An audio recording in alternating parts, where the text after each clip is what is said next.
Alright, so this tutorial is going to cover some basic animation techniques. I'm really just going to be doing a fly-through for you guys. But we'll go ahead and start with looking at this in plan. And we're going to go to cameras. We're going to create a target camera. And we're going to create an animation that's going to move this along. Okay. So the first thing we need to do, we need to acknowledge that we need two paths. We need a path for the target and a path for the camera to follow along.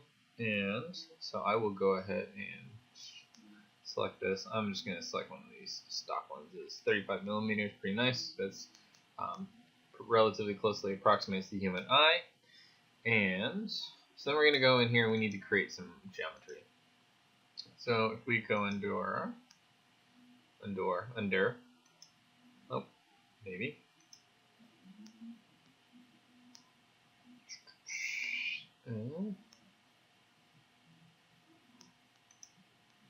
Shapes, here we go. We want to draw a line. Then we want to do corner it with smooth.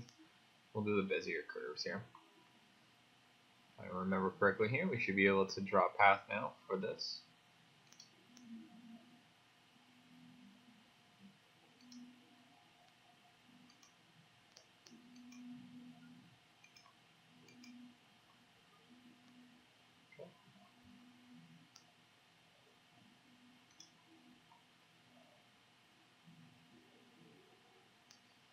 Now we need to draw a new guy here for our path, and your start point is very important to this.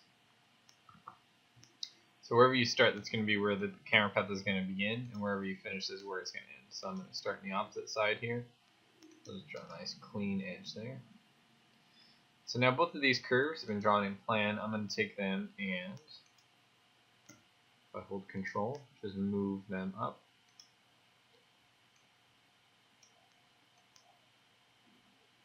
And if you look on the Y there,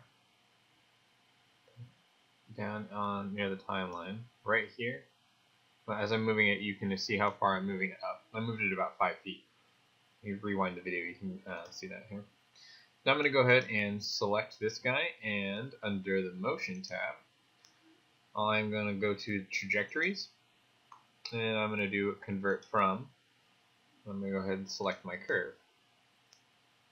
Now what that will do is that automatically subdivides the entire timeline down here at the bottom, which we haven't really talked about, but we will in a second. So if we grab that timeline slider and move that along, it's going to animate that camera along that path. Okay. So the next thing we need to do is we're going to select this guy, and under Trajectories, Convert From, we'll select our other curve, and so now it's going to be looking from that direction. This is kind of lazy. Hopefully you guys are a little bit more thoughtful about this when you're doing it for yourselves. But then what we can do is we can go in here and we got the camera set to the second camera. If we go to the timeline animation, we just hit play, and it's going to give us that view here. And it's just going to repeat that forever and ever. Alright. And now I'm actually going to adjust the field of view on this so we get a little bit more.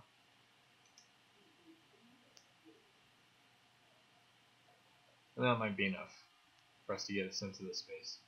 Go ahead and pause that. Alright, and so now that's essentially set us up so we can animate the cameras. Now we need to control the time a little bit. So we're going to go over in the bottom corner, there's a little button called Time Configuration. And this is going to give us a couple options. NTSC, this is 30 frames per second, is basically equivalent to television, 32 frames per second. There's film, there's a bunch of stuff in here. Essentially, we're going to go ahead and customize this. You probably aren't going to need to do an animation at the frame rate that people are talking about. So we're going to go into here, 17, 16, 20, something like that. 20 frames per second is pretty good. Now you can see that what we've done here is as we've changed that frame rate, it's changing our timeline here. And so what we can do is we can rescale time, or we can add more frames onto the frame count here. Now if you add more frames, the animation will run its course, and then all of the objects will stop at that point, and then if other things are happening along the way, we can do that. Or if we rescale time, we can say we want all the same stuff to happen, but we want to just divide that into a smoother, more subdivided set of frames. So we'll set that to, say, 150. So hit OK. And now it's going to think for a second and reconfigure this.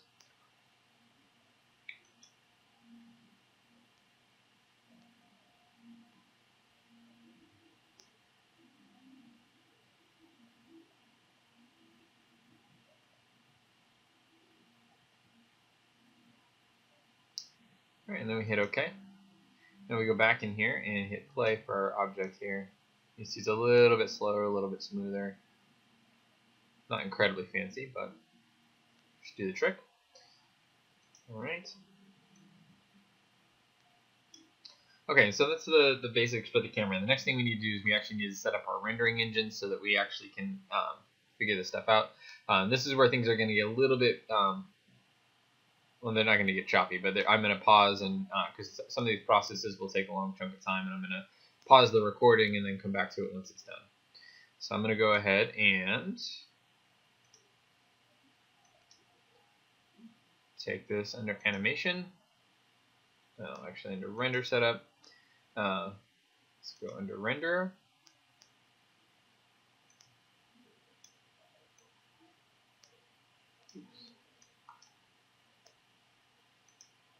There it is. Global illumination. Okay. So under the global illumination tab, we're going to go for final gather here.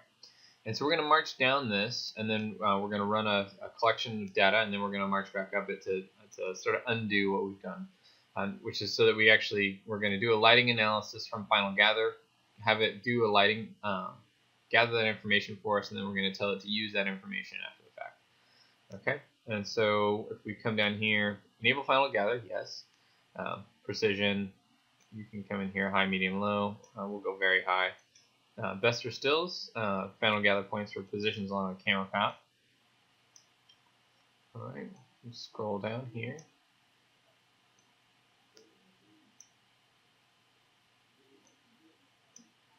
Okay, so the mode is going to be best for walkthroughs and stills, and that's what we're doing. We're not moving any objects around, we're just moving around the environment. So we're going to calculate the final gather.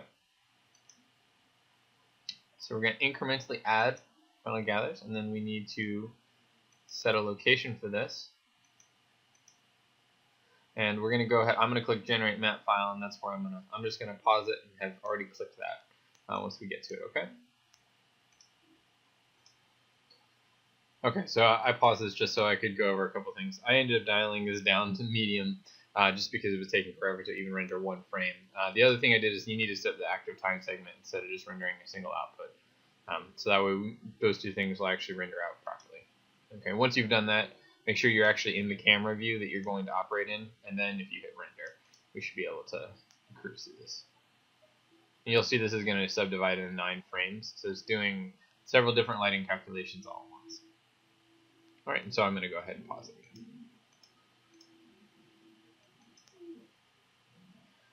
Okay, so that took about 40 minutes for it to go through and do all the lighting gathering for the final gather rendering engine. So now what we can do is we can go ahead and that should be saved. Scroll down here. Alright, so now instead of, like I said, we're going to march back up, we're going to go ahead and read that final gather map. So you don't have to change that, it should automatically go through that. When we calculate the final gather, we don't want to just get the final rendering now, so we'll go ahead and do that. Single file, best for stills, that's great. We'll scroll back up, and we're going to do the best for stills. Okay, and then from there, what we can go ahead and do is we go back to the common, and we should be able to render out our entire animation here. So we're going to render the active timing segment. In order to do this, we're going to go ahead and we need to set up a location for this.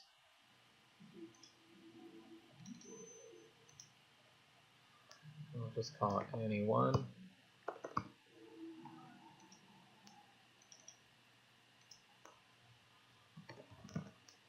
Image. And you could do this as a target. I'm just going to do it as a JPEG so I can show you how this simulates. You guys will get a handle on this as you go through it, but You hit save. Best quality. JPEGs are not really typically the best for this. I like to use targets. Set the resolution. That's pretty good. I think 700 by 400 is probably will be appropriate for this. We're in the camera mode. We're reading from the final gather, and then we hit render. And this should significantly speed up our animation speed here.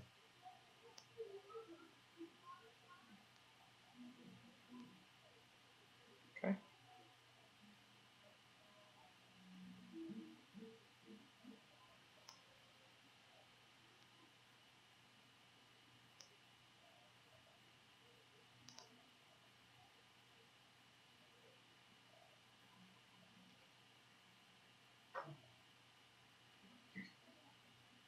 Alright, so I'm going to go ahead and just let this render out for a little bit, and then I'm going to go ahead and just cancel out the render. I'll let this run throughout the night, and then once we come back, we'll go ahead and I'll show you guys how to compile that using the RAM player.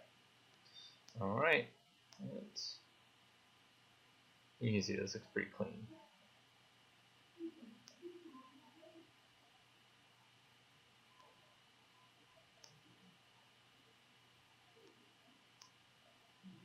I'll also show you how to batch adjust each one of these guys. And you can see our displacement working pretty nice.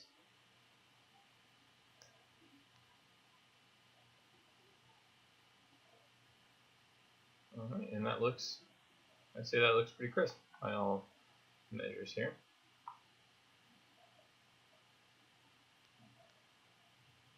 So I'll go ahead and pause this.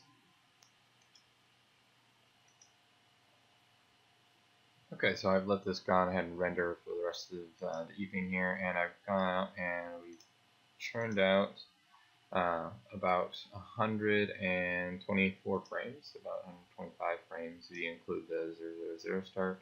So just to give you a sense of what this is going to look like, you just hold to the left and be able to move through the space.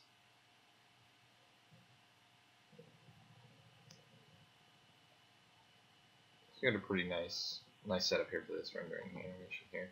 So we'll go ahead and say that we're going to be able to take this into the RAM player. So under rendering, compare media in the RAM player, and load files.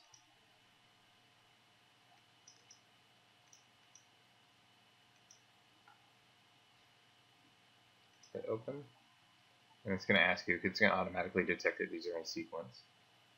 So hit OK. Sounds good.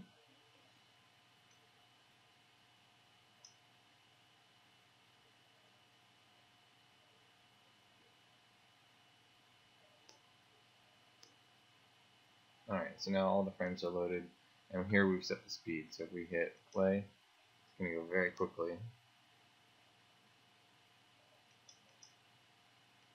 But remember, we set this up for 20 frames per second. So hit play. There we go.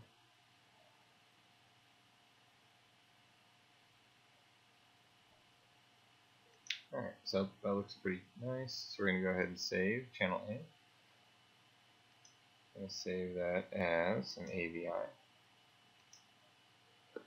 Call it anyone. Hit save. Quality 100. Actually prefer the JPEG compressor. We'll go through this a little bit more because this is probably not going to render out. We'll have to save that for another video because we'll get into the 13-minute mark on this.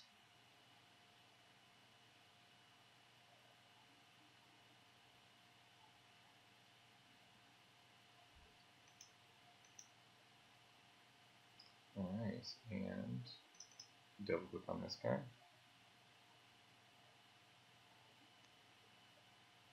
And you can see the JPEG quality and compression is messed with here.